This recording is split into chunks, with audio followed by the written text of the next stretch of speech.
Hello and welcome to Nerd Certified. I'm Scorpio Moon, and today we're talking about the Terminator. With spoilers for any Terminator media, Terminator in general is my favorite. It's my favorite thing. Franchise, IP, intellectual property, whatever you want to call it, and the Terminator is my favorite movie of all time. Just right off the bat, the blue and violet lasers streaking across the night sky as shiny death machines and scrappy human survivors battle it out over a field of broken skulls. That just absolutely captivated my imagination. And the cool factor is so high, I think a lot of us would watch a 2 hour sequel of just that, almost regardless of any story, just for the eye candy. I also especially love how they give the world so much history so quickly that we can already feel the weight of this whole battle for humanity coming down to one man versus one machine. Then, of course, enter Sarah Connor, but it all comes down to this last battle, destined to be lost in time, a microcosm for a whole concept that was just introduced to us. But the movie does so many things and does them so well. It's a sci-fi slasher with the Terminator playing the part of like Jason or Michael Myers, but it's just objectively so good. Like even the police office scenes just feel like some kind of like 70s or 80s detective movie. It wears so many hats and wears them all so well. And I mean, this movie is literally preserved by the Library of freaking Congress as culturally and aesthetically relevant. So, this isn't meant to be a review here. But the movie, it does all these things in a world where time travel and artificial intelligence exist, while not really being about them either. We aren't exploring those concepts. So we set rules, especially for the time travel. It's a one-way trip and a one-time thing. As pitch meetings would say, so the movie can happen. That's the real conceit of the mythology here, the deal we make. We'll give you one time travel and promise not to overthink it in return for a good story. And no matter which time travel theory you prefer, the Terminator does a pretty good job of holding up his end of the bargain. To quote one of my other favorite movies, frequently asked you questions about time travel, they say, time travel. It'll turn your brain into spaghetti if you let it. Best not to think about it, best just to get on with the job in hand. Which is fine here, because we get a few simple rules and we follow them. It all almost kind of reminds me of a quote from Dr. Silberman in the movie, when he's talking about Kyle's story and says, "You see how clever his part is? How it doesn't require a shred of proof? Most paranoid delusions are intricate, but this is brilliant." Which, if you tone this down a little bit, tone down the ending and edit it all a little differently, you could almost make a similar movie where we never know if Kyle Reese was telling the truth or not. But anyway, a big part of my point here is they altered the deal, and sadly went on to alter it further.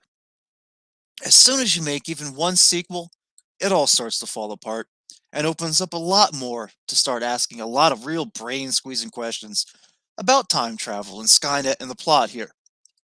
Even as highly entertaining as T2 is, that was really already the beginning of the end, at least from this fan's perspective.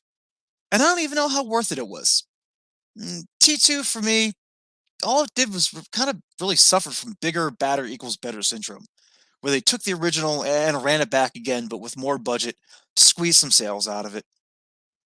And the best part of this movie really ended up on the cutting room floor anyway. This Think about this resetting the switch scene, where John switches the Terminator's CPU from read only to learning mode. That deleted scene actually gave us a window into the future war's antagonist. Skynet judges us so harshly, but it's what? Afraid to have too smart an AI around beside itself? It's got this army of potentially sentient slaves? That actually gives us something deeper to ponder. And the drama. The drama between John and Sarah was so good. I believe, in fact, this 5-minute scene is where the excellent Terminator the Sarah Connor Chronicles actually took its cues from. Which leads me to, okay, if there really have to be more Terminators, it has to be about more. AI is an issue. Time travel is an issue. If this is all going to keep happening, you have a war now, where time is a battlefield. Maybe a little a la Star Trek Enterprise in the temporal Cold War that they played with.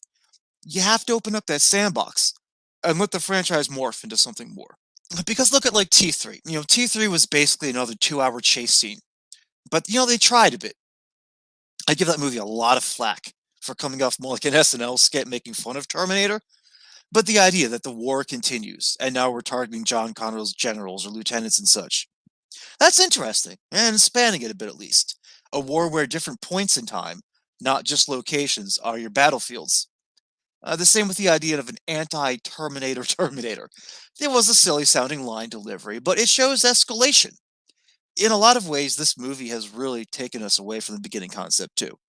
Connor is dead, killed by a machine that his wife sent back. So this actually tells us the war did go on well past the first event of time travel. And I guess even goes on without John? You see, even just like these two questions right here. Sorry, not sorry, Terminator. If you want a franchise, I can't keep letting you off the hook anymore. I need to know about these things. Because you're just holding out on the good stuff. Now, moving into Salvation. Salvation was probably the closest to what a sequel should have been. You can jump to the future and show us how we got to the first movie without getting too lost in plot holes. The whole thing was basically saving Private Ryan in the future. Everyone else quotes this line, so I guess I will too. It's like poetry, sort of. They rhyme. John is now trying to save Kyle to save the future. But of course, minus all the cool ray guns and the awesome aesthetic, instead using that same washed out future look every movie did at the time and forcing in that extra Marcus plot. That, well, I did like a lot about Marcus and Blair's adventure. Probably could have just been saved for a follow up film if they could have got one. I liked that movie a lot, actually, at least a lot about it. Even though it didn't teach us much about Skynet or use time travel too much, I thought it was clever seeing how John came up in the ranks through our leader's own hubris, and the way he earned the people's trust and loyalty through those radio transmissions, a la FDR's World War II fireside chats, and the concept of do we risk losing our humanity to win the war? Hell, even going back to the Marcus plot, with him sacrificing himself despite being a Skynet tool, that got us back to the whole no fate but what we make, in a personal way. The movie was just so damn all over the place. Obviously, all the rumors about the set troubles and the script rewrites, they were obviously all true.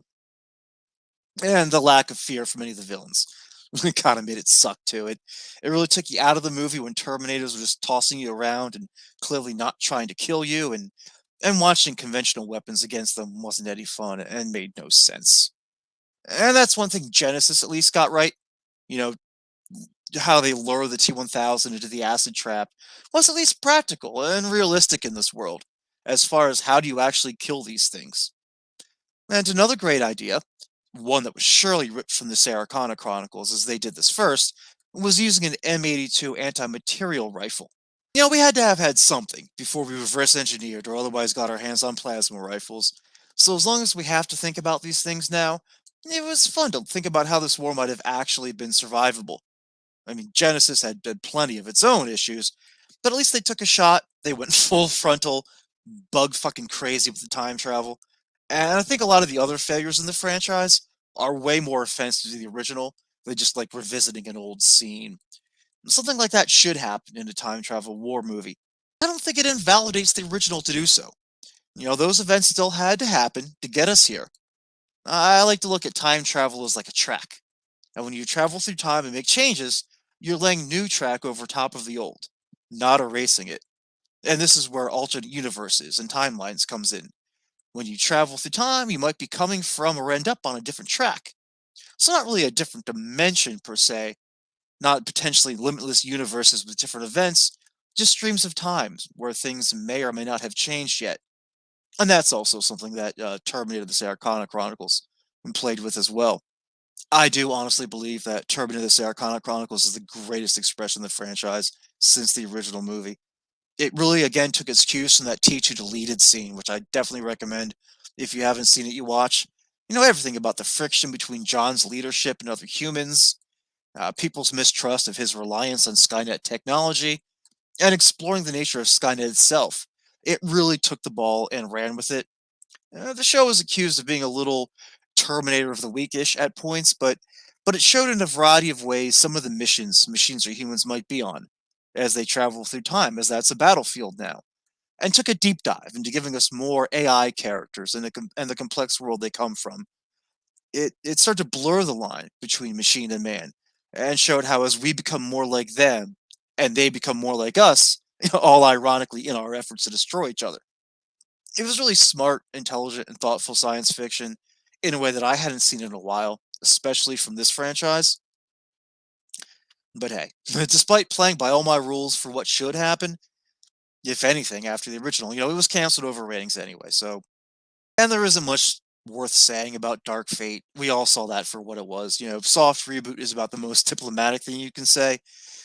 It's which is even worse though than taking the original and just writing it back, because now you're just remaking it with different names for the characters and not doing it very well either. And so my point really is that you already let the genie out of the bottle with both artificial intelligence and time travel. But at least in the first movie, you did it so masterfully that you got a pass. But the franchise needs to be about these concepts now. Take us into the future if you have to, but please take us anywhere than where we've already been.